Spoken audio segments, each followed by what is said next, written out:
دین سراسر ادب کا نام ہے۔ اگر مسجد کا ادب نہیں ہے تو مسجد سے باہر کے جتنے بھی شعبے ہیں ان میں سے کسی شعبے کا دین زندگی میں نہیں آئے گا۔ مسجد سے باہر کی بے دینی اور مسجد سے باہر کا سارا فساد اور مسجد سے باہر کے جتنے بھی نقشے ہیں وہ حکام سے متعلق ہیں تو حکومتوں میں اختلاف، وہ عوام سے متعلق ہیں تو عوام میں اختلاف، وہ معاملات سے اور معاشرے سے متعلق ہیں تو ان میں بے دینی جو آئے گی وہ مسجد کی بے دینی سے آئے گی۔ مسجد کی بے دینی سے باہر کے ماحول میں بے دینی آئے گی اور مسجد کے دین سے باہر کے ماحول میں دین آئے گا۔ اگر مسلمان اللہ کے گھر میں داخل ہو کر آداب کا پابند نہ ہو تو باہر کے ماحول میں آداب کا پابند کیسے ہوگا؟ اتنا شور مسجد میں۔ عمر رضی اللہ تعالیٰ عنہ اگر کسی کو بلانا چاہتے تو آواز نہیں دیتے تھے، کنکر پھینک کر اس کو متوجہ کرتے۔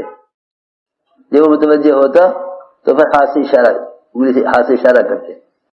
یہ تھا معمول۔ اگر کسی کو بلانا بھی ہے مسجد میں تو اس کو کنکر پھینک کر اسے متوجہ کرتے، پھر وہ دیکھتا کنکر کے لگنے پر پھر اس کو اشارہ کرتے۔ یہ بھی کہنا مسجد میں کہ فلاں آدمی کہاں ہے، اسے بھی آواز سے کہنے والے کے لیے حضور اکرم صلی اللہ علیہ وسلم کی بددعا ہے۔ ایک آدمی نے اپنے کھوئے ہوئے اونٹ کا مسجد والوں سے کہا، بھائی میرا اونٹ کھویا گیا ہے، کسی کو ملے تو بتلا دینا۔ اتنا کہنے والے کے بارے میں حضور اکرم صلی اللہ علیہ وسلم بددعا فرمائی اور یہ فرمایا کہ اللہ کرے تیرا اونٹ کبھی نہ ملے، تیرا اونٹ کبھی نہ ملے۔ میں حیران ہوں، ان سارے پرانے آئے ہوئے ہیں اور نماز کے بعد ایسے کھڑے ہو جاتے اپنی جگہ سے جیسے نماز کے بعد کا کوئی عمل ہے ہی نہیں۔ بیان سننے کا شوق اپنی جگہ ہے لیکن دعوت سے امت کو احیاء سنت پر لانا ہے۔ دعوت کا مقصد ہی یہی ہے کہ عمل کے ماحول میں رہ کر یہ دیکھو کس وقت کا کیا عمل ہے۔ نماز سے پہلے 2 مرتبہ اعلان کیا جاتا ہے اور سب سنتے ہیں، لیکن یہ نہیں سمجھتے کہ جو کہا جا رہا ہے وہ ہم سے کرنے کے لیے کہا جا رہا۔ کندھے پھران کر آگے آنا یہ تو اتنا بڑا گناہ ہے، اتنا بڑا گناہ ہے کہ قبلے کی طرف پاؤں پھیلانے کی ممانعت ہے۔ دیکھو تو صحیح، جب قبلے کی طرف پاؤں پھیلانے کی ممانعت ہے بیت اللہ کی تعظیم کی وجہ سے، اور ایک مسلمان کا مقام بیت اللہ سے اونچا ہے، تو کسی مسلمان کے کندھے کو پھران کر آنا کتنا بڑا گناہ ہوگا۔ بیت اللہ کا درجہ اتنا اونچا کہ اس کی طرف پاؤں نہ پھیلاؤ، اتنا اونچا بیت اللہ کا درجہ، اور ایک مسلمان کا درجہ بیت اللہ سے اونچا، ایک مسلمان کا درجہ بیت اللہ سے بھی اونچا، صحیح حدیث میں ہے۔ اور اس مسلمان کا کندھا پھیلان کر آگے آنا اتنا بڑا گناہ ہوگا۔ ہم ہر قدم پر یہ سوچا کریں کہ اللہ تعالیٰ مجھ سے اس وقت کیا چاہتے ہیں، اس وقت کا کیا عمل ہے۔ اپنی جگہ بیٹھے بیٹھے تسبیحات اطمینان سے پورا کرنا، پھر جو صف آگے والی ہے وہ صف آگے بڑھے، اس کے پیچھے والی صف اس کے بعد آگے بڑھ کر بیٹھے، اس کی پیچھے والی صف اس سے آگے اس کے پیچھے بیٹھے۔ اٹھنے کی تو ضرورت ہی نہیں، اپنی جگہ سے اٹھنے کی تو ضرورت ہی نہیں ہے، ہر صف بیٹھے بیٹھے آگے بڑھ جائے۔ اس لیے نماز کے بعد کوئی اپنی جگہ سے کھڑا نہ ہوا کرے، الا ہے کہ کسی کو کوئی شدید تقاضا استنجے کا ہے تو وہ اٹھ کر جا سکتا ہے، ورنہ اٹھنے کی ضرورت ہی نہیں ہے۔ جب ایک آدمی نماز جیسے عمل میں پیچھے بیٹھا ہوا ہے تو بیان جس کے عمل کے لیے آگے بڑھنا کیا ضروری ہے؟ صف اول کے تو بے شک فضائل ہیں، وہ نماز کے لیے فضائل ہیں کہ پہلے سے آ کر صف اول میں جگہ لے، لیکن اگر کوئی بیان پیچھے بیٹھ کر سن رہا ہے تو کیا ضروری ہے کہ وہ شور کرے، کندھے پھرانگے اور اس کے لیے تسبیحات چھوڑے۔ علی رضی اللہ عنہ نے جنگ کے موقع پر بھی تسبیحات نہیں چھوڑی، پوچھا گیا، ابن قوا نے پوچھا تھا کہ فرمایا کہ اللہ تمہیں ہلاک کرے اے عراق والو، میں تسبیحات کیسے چھوڑ دیتا اس ہنگامے میں جہاں آدمی کی جان پر بنی ہوئی ہو، جہاں جان پر بنی ہوئی ہو، اتنا خطرے میں کہ میں تسبیحات کہاں چھوڑ دیتا؟ اپنی جگہ اطمینان سے بیٹھ کر نماز کے بعد کے جتنے اوراد اور وظائف اور اذکار ہیں، یہ تو کام تو احیاء سنت کے لیے ہے، کوئی کھیل تو نہیں ہے، یہ کوئی میلہ تو نہیں ہے۔ تو عوام کریں تو چلو، عوام کو خبر نہیں، تو کام کرنے والے سمجھدار، کام جاننے والے، کام کرنے والے عملہ بیان سننے کو نماز کے بعد کی تسبیحات پر ترجیح دینا کتنی بڑی جہالت ہے کہ بھائی آگے بڑھ کے بیان سنیں گے اور تسبیحات چھوڑ کے جا رہا، تسبیحات چھوڑ کر جا رہا۔ فجر کی نماز کے بعد اگر سلام پھیرنے کے بعد 10 مرتبہ سورہ اخلاص پڑھ لیں، کتنی مرتبہ؟ 10 مرتبہ سورہ اخلاص پڑھ لیں تو صبح سے لے کے رات تک شیطان باوجود اپنی پوری کوشش کے اس سے کوئی گناہ نہیں کروا سکتا، باوجود پوری کوشش کر لے شیطان کہ اس سے کوئی گناہ کروا لے، شیطان نہیں کروا سکتا۔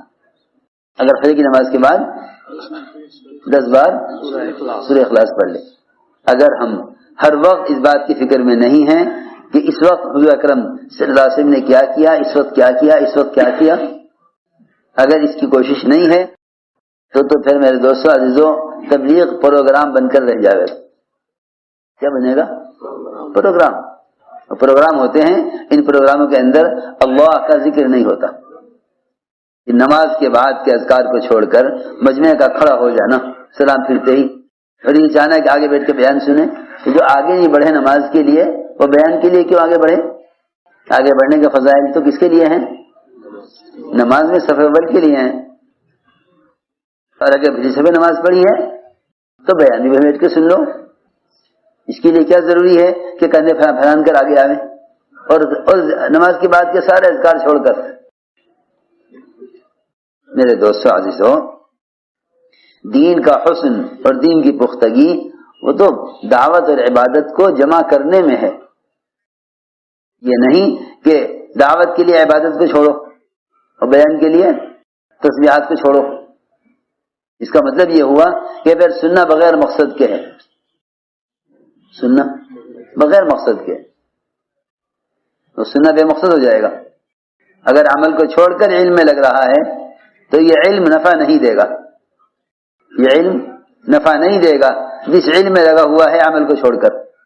ہمارا کام تو دعوت کے اجتماعات اور ایک جگہ جمع ہو کر عمل میں لگنے سے ساری امت کو عملی دین دکھلانا ہے کہ عملی دین کیا ہے۔ یہ کتابوں میں کاپیوں میں یہ مطالعے کا دین ہے، مشاہدے کا دین نہیں ہے۔ عملی دین، مشاہدے کا دین، نظر آنے والا دین وہ ہے جو مسلمان کے عمل سے ظاہر ہو۔ اسلام اس سے پھیلے گا، کتابوں سے نہیں پھیلے گا، کتابوں سے نہیں پھیلے گا۔ اسلام اس سے پھیلے گا کہ مسلمان کے اپنے عمل سے اسلام نظر آ رہے۔ ہندا نے فتح مکہ کی رات کی عبادت کو دیکھ کر اسلام قبول کر لیا۔ حضرت ابو سفیان نے کہا کہ ہندا تو اسلام کا انکار کرتی تھی، تجھے کیا ہوا کہ تم نہیں جانتے رات بیت اللہ میں کسی عبادت ہوئی ہے؟ اگر منظر دیکھ لو، میں نے تو صحابہ کی عبادت کو اور ان کے راتوں کے اللہ کے سامنے سجدہ کرنے کو اجتماعی طور پر دیکھ کر میں نے تو اسلام قبول کر لیا۔ بتلاؤ، جب ایک ضدی کافرہ اسلام سے نفرت کرنے والی صحابہ کی اجتماعی تہجد کو اور عبادت کو دیکھ کر اسلام قبول کر سکے، اگر ہم ہر وقت کے عمل کو سوچ میں کریں گے تو ہمارا عمل امت کے لیے کیسے نمونہ بنے گا؟ غفلت، ایک تو وہ لوگ غافل ہیں جو کلمہ نماز جانتے ہی نہیں ہیں، ذکر دعاؤں کو جانتے ہی نہیں ہیں۔ ان کی غفلت اتنی بڑی مصیبت نہیں ہے جتنی بڑی مصیبت ان لوگوں کے لیے ہے جو ان تمام اذکار اور اعمال کو جانتے ہیں اور پھر عمل نہیں کرتے۔ ان كنت لا تدری فتلك مصیبت وان كنت تدری فالمصیبت اعظم، کہ نہ جاننا تو ایک مصیبت ہے ہی، اور جانتے ہوئے عمل نہ کرنا اس سے بڑی مصیبت ہے۔ میں تو کھڑا تماشا دیکھ رہا تھا، میں کہ دیکھو ہماری مسجد سارے عالم کا مرکز، اور یہاں نہ تسبیحات کا اہتمام، نہ نماز کے بعد کا اذکار کا اہتمام، نہ دعا کا انتظار، کچھ نہیں، اٹھو بھاگو آگے بڑھو، نہیں ایسا نہیں ہونا چاہیے۔ ہر شخص ہر پرانا کام کے اعتبار سے امت کے لیے نمونہ بنے، امت کے لیے جو کھڑا ہو اسے پکڑ کر وہیں بٹھا لیں کہ نہیں بیٹھو، نماز کے بعد کی تسبیحات ہیں۔ حضور اکرم صلی اللہ علیہ وسلم دیر تک بیٹھے رہتے نماز کے بعد فجر کی، اپنی جگہ پر طلوع آفتاب تک بیٹھے رہتے، اشراق تک بیٹھے رہتے، اور صحابہ آپ کے ساتھ بیٹھے رہتے۔ اس لیے اپنے آپ کو پابند بناؤ، اپنے آپ کو پابند بناؤ۔ پابندی کا نام تربیت ہے، آزادی کا نام حیوانیت ہے، پابندی کا نام تربیت انسانیت ہے، اور آزادی کی آزادی حیوانیت ہے کہ آدمی جس وقت جو چاہے کر لے، ایسا نہیں ہے، بلکہ مسلمان کے تو 24 گھنٹے ایسے اذکار میں ہیں کہ ایک ذکر سے فارغ ہوتا ہے دوسرے ذکر میں داخل ہوتا ہے، ایک عمل سے فارغ ہوتا ہے دوسرے عمل میں داخل ہوتا ہے۔ وہ کافر کی زندگی ہے جس کا احاطہ غفلت نے کیا ہوا ہے، اور مومن کی زندگی کے وقت کا احاطہ اعمال نے کیا ہوا ہے، ایک عمل سے فارغ ہوگا دوسرا عمل شروع ہو جائے گا۔ نماز کا سلام پھرتے ہی فوراً اس کے ذمے نماز کے بعد کے اذکار اور اعمال ہیں۔ جب نماز کے بعد کے اذکار سے فارغ ہو جاؤ تو پھر یہ فرمایا کہ مسجد میں کسی علمی حلقے میں جڑ جاؤ، کسی علمی حلقے میں جڑ جاؤ۔ ابن عباس فرماتے ہیں رضی اللہ تعالیٰ عنہ کہ نماز کے بعد کسی علمی حلقے سے استفادہ کرنا یہ نماز کے بعد کا عمل ہے، یہ نماز کے بعد کا عمل ہے کہ نماز ہو چکی ہے، اب نماز کے بعد کے اذکار سے فارغ ہو کر کسی علمی حلقے میں بیٹھو اور علمی حلقے سے استفادہ کرو۔ یہ نماز کے بعد کا ذکر ہے، یہ نماز کے بعد کا عمل ہے۔ کہ مسجد نبوی کے اندر صبح سے شام تک اعمال چلتے رہتے تھے، ہر مسجد میں آنے والے کو عمل ملتا تھا۔ یہ فرماتے ہیں کہ نماز کے بعد تجارت کے لیے جانا نہیں، بلکہ نماز کے بعد علمی حلقے میں بیٹھو۔ ابن عباس فرماتے ہیں کہ نماز کے بعد اللہ کے دین میں پھیلنا طلب رزق کے لیے نہیں بلکہ طلب علم کے لیے ہے۔ کہیں کے لیے ہے؟ طلب علم کے لیے۔ کہیں کے لیے؟ طلب علم کے لیے ہے۔ اذا قضیت الصلاۃ فانتشروا فی الارض وابتغوا من فضل اللہ۔ فرماتے ہیں ابن عباس رضی اللہ تعالی عنہ کہ نماز ہو چکے تو اس کو چاہیے کہ طلب علم کے لیے کسی حلقے میں بیٹھ جائے اور علم حاصل کرے۔ کیا حاصل کرے؟ علم حاصل کرے۔ اور اگر اسے مسجد سے باہر نکلنا ہی ہے تو 3 کاموں کے لیے نکلے، یا کسی مریض کی عیادت کے لیے، یا کسی جنازے کے پیچھے چلنے کے لیے، یا کسی مسلمان کی زیارت کے لیے۔ یہ 3 کام بتلا ہے، گشت یا عیادت کسی مریض کی، یا کسی جنازے میں شرکت۔ اور مسجد میں رہے تو کہ مسجد میں رہے تو یہ زیادہ بہتر ہے، استحباب کا درجہ ہے۔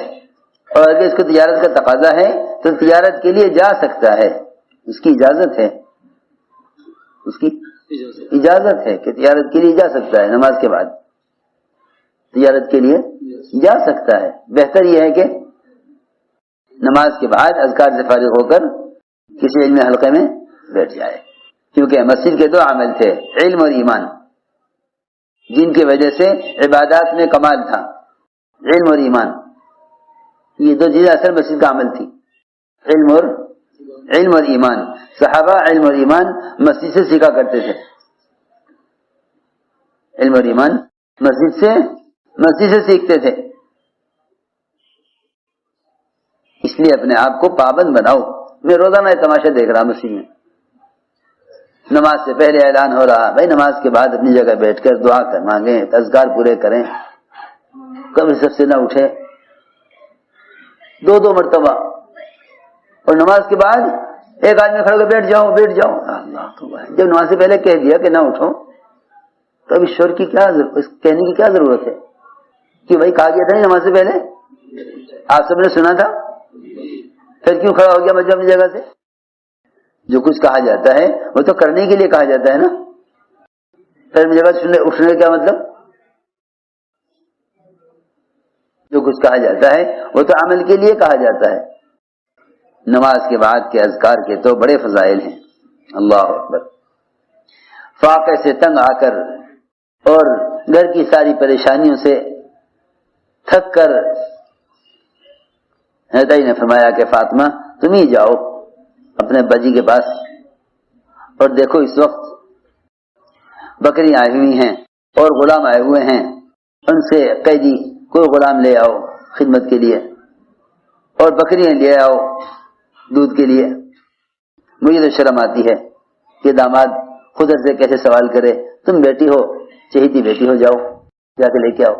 فاطمہ رضی اللہ عنہا آ کے سارا گھر کا حال بیان کیا، یہ تنگیاں ہیں، یہ پریشانی ہے، یہ پریشانی ہے، بکریاں چاہیے، غلام چاہیے خدمت کے لیے۔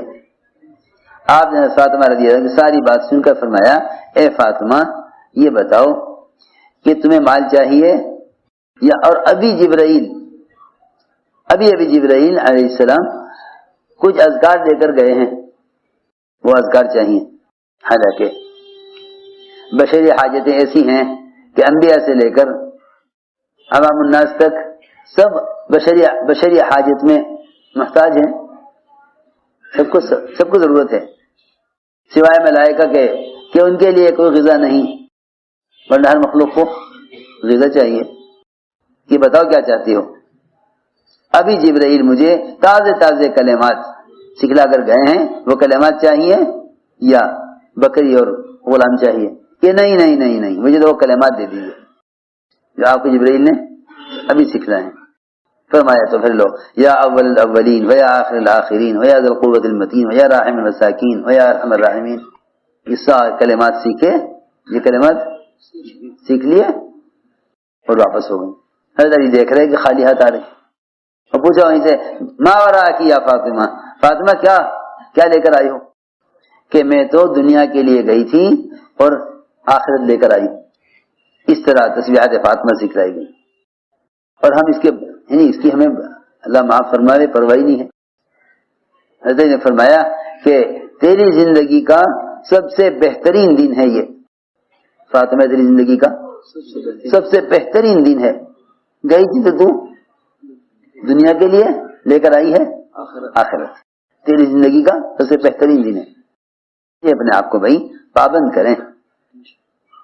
میرے کام کا مقصد احیاء سنت ہے، میرے کام کا مقصد احیاء سنت ہے۔ ہر قدم پر دیکھا کرو کہ حضور اکرم صلی اللہ علیہ وسلم نے اس وقت کیا کیا ہے۔ اگر وہ کام اس وقت ہو رہا ہے تو ہم دین پر ہیں، اگر کام اس وقت نہیں ہو رہا ہے تو ہم بے دینی پر ہیں۔ جس وقت کا جو عمل ہے اس عمل کو اس وقت میں کرنا سنت ہے، جس وقت کی جو دعا ہے اس دعا کو اس وقت میں پڑھنا سنت ہے۔ دعاؤں کی خاصیتیں بھی جب ظاہر ہوں گی جب ان دعاؤں کو ان اوقات میں کریں جن اوقات میں حضور اکرم صلی اللہ علیہ وسلم نے ان دعاؤں کا اہتمام کیا ہے۔ نماز کے بعد کیا دعائیں ہیں، نماز کے بعد کے کیا اذکار ہیں، اگر اس کو سوچنے چھوڑ دیا تو گویا اس عمل کا مسنون وقت ختم ہو گیا۔ جس طرح فرض نماز کا وقت متعین ہے، اگر اس وقت میں نہ ہوا تو وہ فریضہ ادا نہیں ہوا۔ بالکل اسی طرح سنتوں کے لیے ہے